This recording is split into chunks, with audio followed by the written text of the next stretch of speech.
So Cornel West went on the Tucker Carlson program and really just diffused Tucker quite a bit. I mean, I don't know. Is there any value to this? Maybe. I don't know. I think any moment where Tucker Carlson's unable to sort of drive outrage from his audience when he has a black person on is probably a worthwhile moment. And he's disarmed into showing them respect. Also, the other thing that occurs to me, and this is a stretch, but maybe you think of those kids at the top of the show, and what if there's like a young person who's being indoctrinated with this stuff constantly? They walk by the TV, they happen to see, an appealing figure like Cornel West. Maybe that does something. Maybe it does. But here is Cornel West. Brought on to explain democratic socialism to Tucker Carlson. And, of course, where this ends up, right? Venezuela doesn't have toilet paper. It's about decency. It's about fairness. Right. It's about the accountability of the powerful vis-a-vis those who have less power. At the workplace, women dealing with the household, gays, lesbians, trans, black people, indigenous peoples, immigrants. How do we ensure that they are treated decently and that the powerful don't in any way manipulate, subjugate, and exploit them? Well, I mean, if that's what democratic socialism is, then I'm basically on board. I do think that ordinary people, middle-class people, ought to have dignity. And I think that our current systems make it hard for them to have dignity. So I agree with all of that. But the details and that's precisely why, Albert Einstein, Helen Keller, Norman Thomas, Eugene Debs, Martin Luther King Jr., Ella Baker. We can go on and on. They're all democratic socialists. Michael Harrington, one of the great founders of Democratic Socialism of America. I've been a member for 36 years. I understand. But has it struck you as interesting that it's never actually worked anywhere? So the question is not what are our goals. Our goals are the same. How do we get there is the question. So what happened in Venezuela? They call that democratic socialism, but they don't have toilet paper. And it's less equal than ever. But part of the problem is, though, brothers, that any time there's been the attempts of ordinary people to engage in self-determination, they can get crushed by external nations. Look at U.S. policies toward Venezuela has been very, very ugly. Nicaragua in the same way. We saw that in so many other instances where countries tried to engage in self-determination and they either get crushed, they either get coerced, and they end up oftentimes responding to that kind of authoritarian treatment. So we've never had a chance to really pull it off. So it's only been a movement so far. It's an attempt to resist the greed at the top, the racism, the sexism, the homophobia, the various ways in which humanity is violated rather than affirmed. Yep. Perfect. And Tucker Carlson goes on. He could not get any type of foothold here. And I like how he sort of conceded, like, oh, I'm all for all that. But what about toilet paper? Here is later in that same exchange, they talk about open borders. And, let's listen to this. But hold on, how do you think the descendants of American slaves benefit when you bring in 25 million illegal immigrants from the third world? Does that elevate poor Americans? I don't see any evidence. Pause it for 1 second. Like, I don't know what scenario he's talking about where 25 million illegals from the third world are going to come in. I guess this is the big the big scare that we would let in 8% of our population would be from third world country, I guess.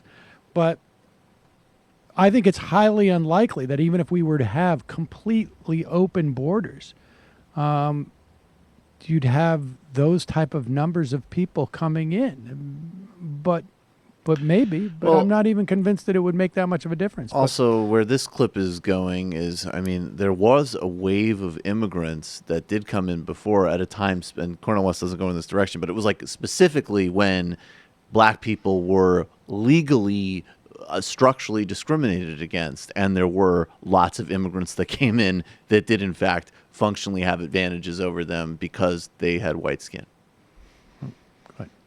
richer or happier when you bring in more poor people. You ignore their problems. That's why we don't pay any attention to their problems anymore. My dear brother, but if we were having this discussion 100 years ago and you had millions of people coming from Jew-hating Europe, Irish-hating Britain, and Ireland, I mean, all the folk who came into the making of slices of this nation, did it not allow for the kind of coming together in which poor and working people would be able to straighten their backs up and speak with dignity and decency about issues that affect all of us? That's the history of the nation, with the exception of the African slaves and the precious indigenous peoples. So the idea that somehow now that the immigrants are here, and a lot of the immigrants who've only been here 1 or 2 generations now become the definitive authority defining what it is to be an American. How hypocritical can you get?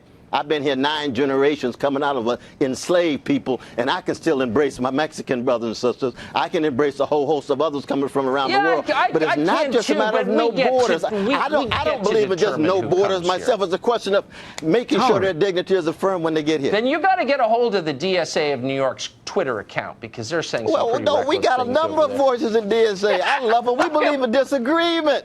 We believe in disagreement. You were just talking about disagreement in terms of defending civil liberties. I believe in protecting civil liberties. Yours, mine, Page's, Bernie Sanders, Mumia Abu-Jamal, a whole host of folk. But we have to be consistent. It can't just be right-wing. You always lose me at the end, Cornel. Thank you so much for coming on. I hope you will come back. Cornel West. There you go. Cornel West is so good. Well, I mean, you know, on some level, what he's doing is he's also showing, like, you know, there is a way to deflect, you know, from these questions, and I don't know if it provides the, you know, the sort of the answer that I think ultimately, and not just the Democratic Socialists. I mean, frankly, I don't think even the Democratic Party has really articulated a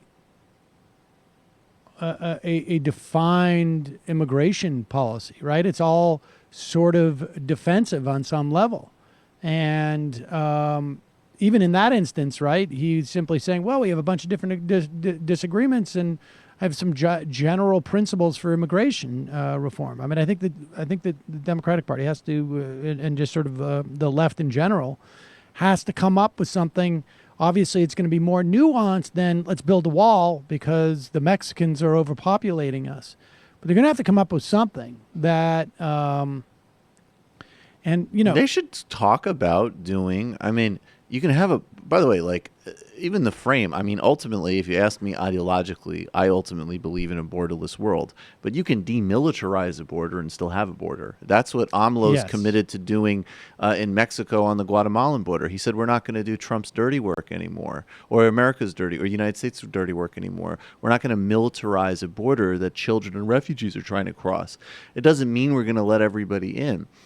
And the other side of it is you're going to also need to give amnesty and decriminalize people that are already here. And, you know, Eric Levitz had this. He just was like, and this, you would like this point. He's like, look, Obama, it's not only that Obama was tough on immigration and people and the public perceptions among Republicans are just wrong on what immigration policy was. It's the fact of Obama's ethnicity, and more broadly, even actually the fact that he's of immigrant story. He just represents what they're afraid of happening here demographically, and nothing's ever going to satisfy that. So just have a left humane policy. Exactly. I mean, you can have Border Patrol that is like, are you carrying drugs? Are you carrying weapons? We want our pot to be sold and grown in America. Yeah, I don't want cartel pot. I want organic, fair trade pot. Exactly. We're going to do ours is going to be regulated so that we know exactly what the THC is in this stuff. That's right. So we're stopping you at the border. Are you coming in with, I don't know, lead-filled candy? That, you know, we like to import that ourselves from China. We don't like, you know, whatever it is. You can have a border patrol, but part of their job should be keep contraband out, and also like, hey, why are you crossing here? go over there. Let us transport you so you don't die of thirst in the desert, that type of thing. Oh, and God forbid, maybe with that radically demilitarized, humane system, they might actually have the resources to actually track the rare but actual cases of human trafficking, which is supposedly the humane reason that we need to kidnap children. Idea, this whole thing about like you can't get rid of abolish ICE, they're dealing with human trafficking. Okay, I'm willing for a compromise. The new ICE only deals with trafficking. Right. Every arrest that they make has to be on the grounds of trafficking, not like trafficking. Oh, this guy took the peaches from the tree into, the house, or this guy was, drove his car. No, actual trafficking.